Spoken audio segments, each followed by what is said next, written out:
무교절이라고 이야기를 하는데 이 6월절과 무교절이 저희가 이스라엘 명절에 대해서 좀 익숙하지 않은데 6월절과 무교절이 이스라엘 사람들 거의 한 명절로서 칩니다. 왜냐하면 1월 14일이 6월절이고 1월 15일이 무교절입니다. 같이 연결되어 있어요. 네, 같이 연결되어 있는 날입니다. 그래서 6월절과 무교절이라고 이야기하고 마태복음 말씀에서는 그래서 뭐라고 말하느냐 하면 무교절이라 그냥 그렇게 이야기, 6월절이라 그냥 그렇게 이야기합니다. 무교절을 이야기를 하지 않습니다. 그러니까 여기서 6월절과 무교절이라고 하지만 6월절서부터 무교절 그 이후에 7일까지의 그러한 그 날짜가 시작되어졌다는 것을 이야기하고 있는 겁니다. 그리고 이 6월절과 무교절이 시작되기 전에 이 사람들이 어떤 생각, 수요일날 무슨 이야기를 하냐 하면 대제사장들과 서기관들이 예수를 흉계로 잡아 죽일 방도를 구하였다라고 이야기를 합니다. 왜 이 사람들이 대제사장들과 서기관들이 예수님을 죽이려고 하겠습니까?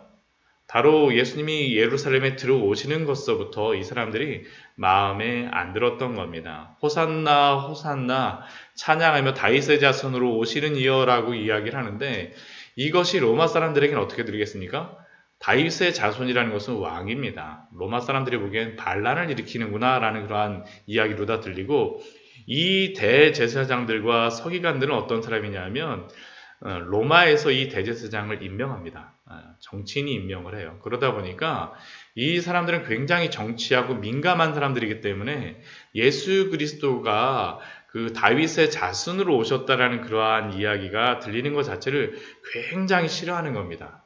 그래서 다른 성경에 보게 되면 다윗의 자손으로 모시는 이유 하게 되면 이 사람들이 싫어하기 때문에 그거에 대해서 굉장히 민감하게 반응하는 것이고 또한 성전 청결 사건도 이 사람들 보기엔 어떻습니까? 굉장히 마음에 안 드는 것이죠. 그렇죠. 자기들이 권위를 주었는데 너가 도대체 뭐냐?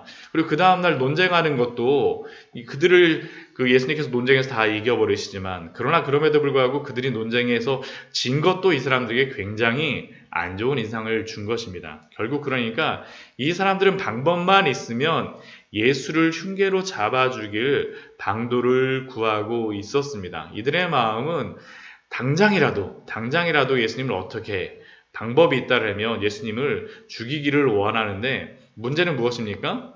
이틀밖에 안 남았어요. 6월절과 무교절이. 더군다나 이 6월절과 무교절에 많은 사람들이 전 세계에서 오기 때문에 이 사람들이 예수님이 지금 그리스도라는 것을 어느 정도 지금 인정하고 있는 거기 때문에 예수님을 잡는다라는 것은 밀란이 일어날 것을 예측할 수 있다라는 것이죠. 그렇기 때문에 2절 말씀을 보면 밀란이 날까노니 명절에는 하지 말자라고 하고 싶음에도 불구하고 그들이 스스로 이것을 자제하고 있었습니다.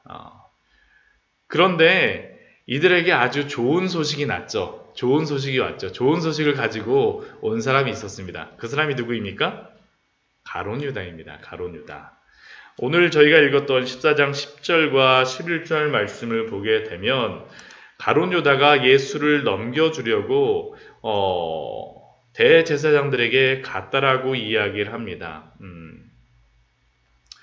그리고 마태복음 말씀에 보면 그들을 넘겨주려고 하면서 그들에게 가서 이야기한 것이 무엇입니까? 이 마태복음 26장 15절 말씀 보면 내가 예수를 너희에게 넘겨주리니 얼마나 주려느냐 하니 이 사람들은 기다리던 소식이었습니다. 자기들이 직접 잡지 않고 누구를 통해서 이거를 잡게 되어지는 겁니까? 예수님을 잡게 되어지는 겁니까? 제자를 통해서 잡게 되어지기 때문에 그들이 이 문제에 대하여서 책임을 면할 수가 있는 겁니다. 아주 그들에게는 좋은 소식이었었죠.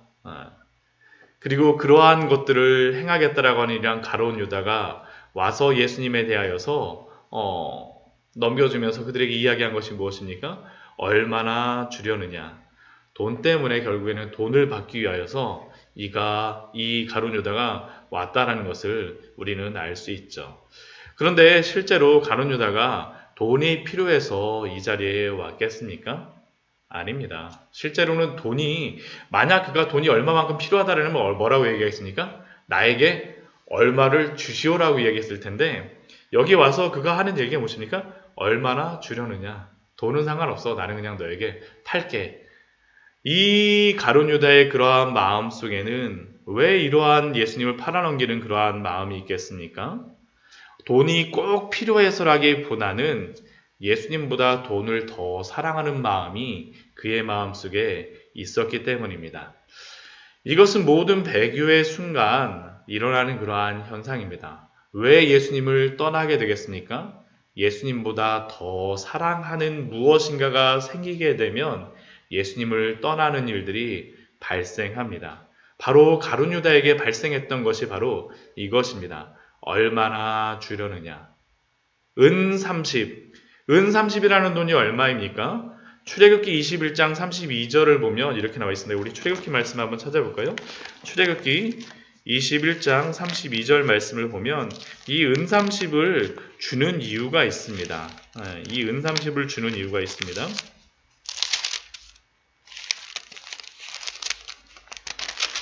출애굽기 21장 32절 말씀입니다. 같이 한번 읽겠습니다. 출애굽기 21장 32절입니다. 21장 32절 같이 읽겠습니다.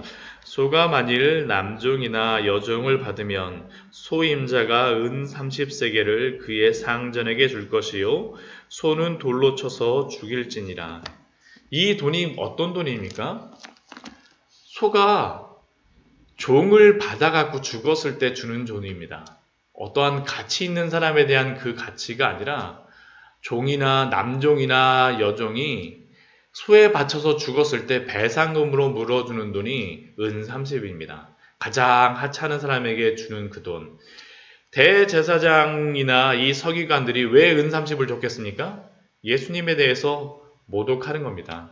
이 사람은 은 30 정도밖에 안 되는 사람이야.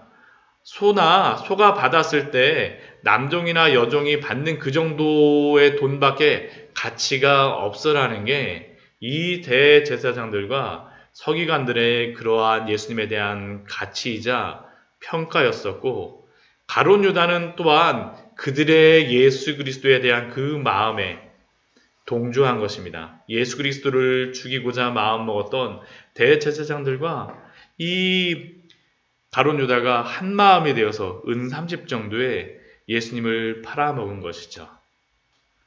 이 가룟 유다의 마음, 아까도 말씀드렸었지만 이 배교의 마음이 은 30 정도밖에 예수님을 주온다고 했을 때 더 이상 받는다고 하지 않습니다. 이 정도 가지고 그냥 만족하는 것이에요. 예수 그리스도에 대해서 이 가룟 유다도 이 정도밖에 인정하지 않는 것입니다.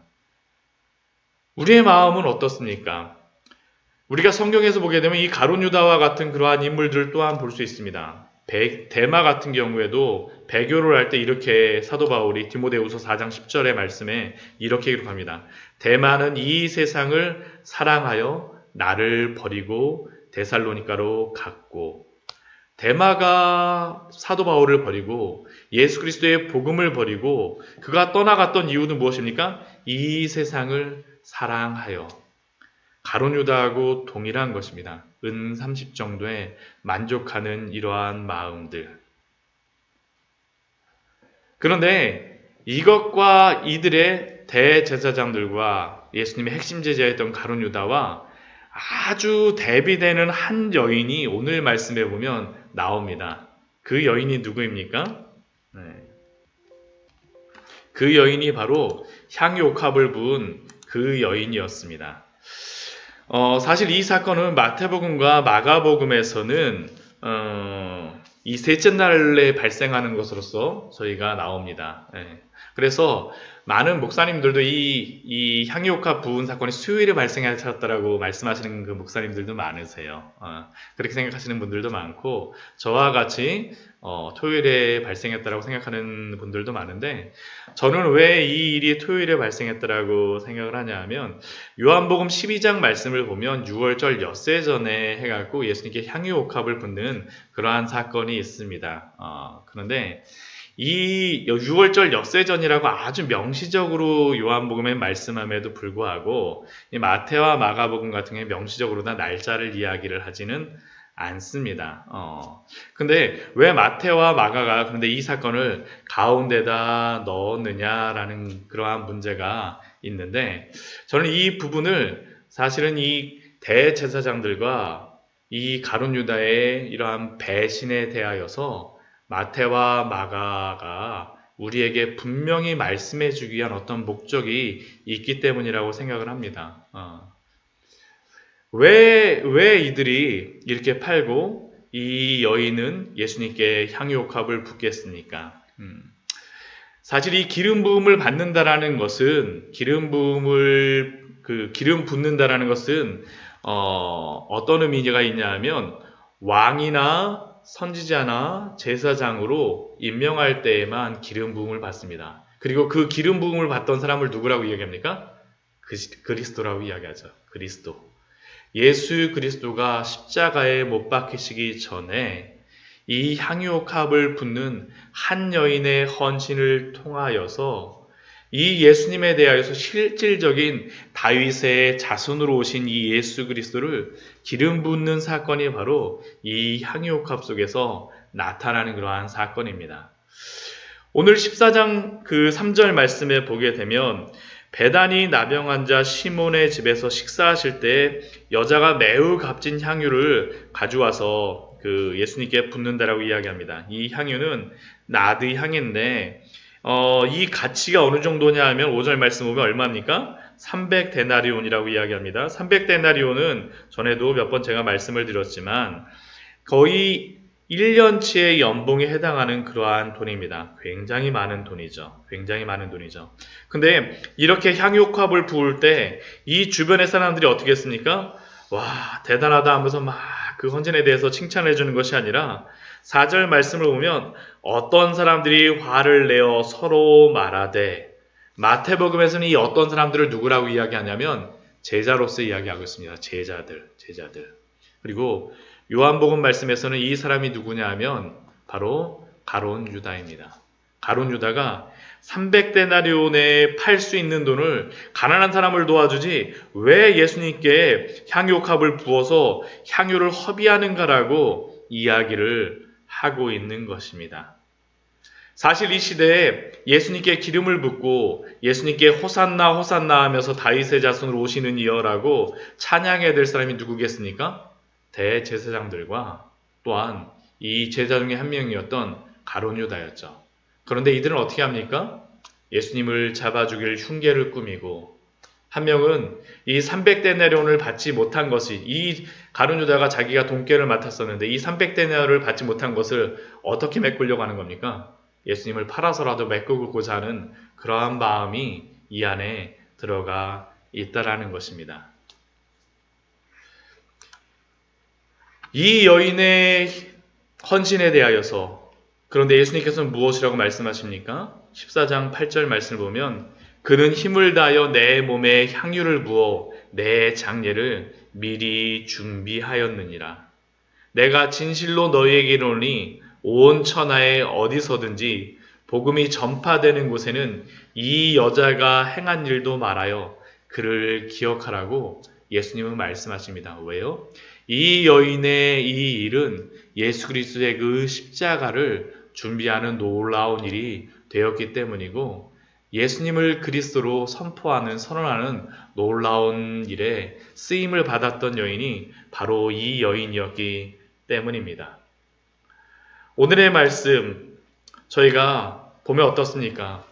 예수님께 향유옥합을 부어야 됐던 그러한 사람들은 자신의 어떠한 이익을 생각하며 자신의 어떠한 것들을 추구하는 그러한 사람들이었지만, 오히려 이름 없었던 한 여인이 예수님께 와서 향유옥합을 붓는 그러한 일들이 벌어집니다.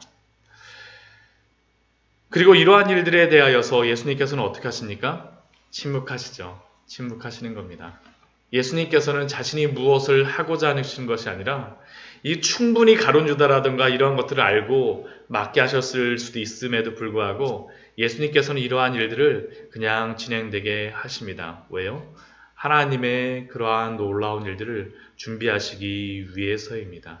예수님의 순종과 침묵과 또한 그 주변에 있었던 사람들의 그러한 모습들, 어쩌면 이 시대를 살아가는 또한 우리들의 모습이 또한 이 말씀 속에 또한 드러나 있다라고 생각이 되어집니다. 우리들의 모습은 어떠한 모습인지, 예수님께 향유옥합을 부은 그 여인과 같은지, 혹시 예수님께 대한 어떠한 이 가룟유다라든가 이러한 사람들은 아니지만 신앙에 대하여서 혹시 매너리즘에 빠지고 우리의 것들을 사랑하는 그러한 자들이 아닌지 우리 스스로를 잘 점검하는 이 새벽이 되어졌으면 좋겠습니다. 말씀을 정리하도록 하겠습니다. 예수님을 사랑하십니까? 예수님과 그분의 십자가의 은혜를 날마다 감격하며 살아가십시오. 저희가 부활절을 앞두고 고난주간으로 예수 그리스도와 그분의 십자가를 기억하며 보내고 있지만 이것은 이 기간에만 기약하여서는 안 됩니다. 날마다 우리가 예수 그리스도의 그 십자가의 은혜에 감격하며 사랑하며 살아가지 않는다면 우리도 혈과 육에 속하였는지라 언제라도 시험을 받고 또한 넘어질 수 있는 자임을 기억하시기 바랍니다. 이 새벽 우리 주 예수 그리스도의 그 십자가를 생각하며 이 세상의 그 어떤 것보다도 주님을 더 사랑하겠습니다. 다짐하며 기도하며 나아가는 그러한 시간이 되어지기를 축원드립니다. 같이 기도하겠습니다.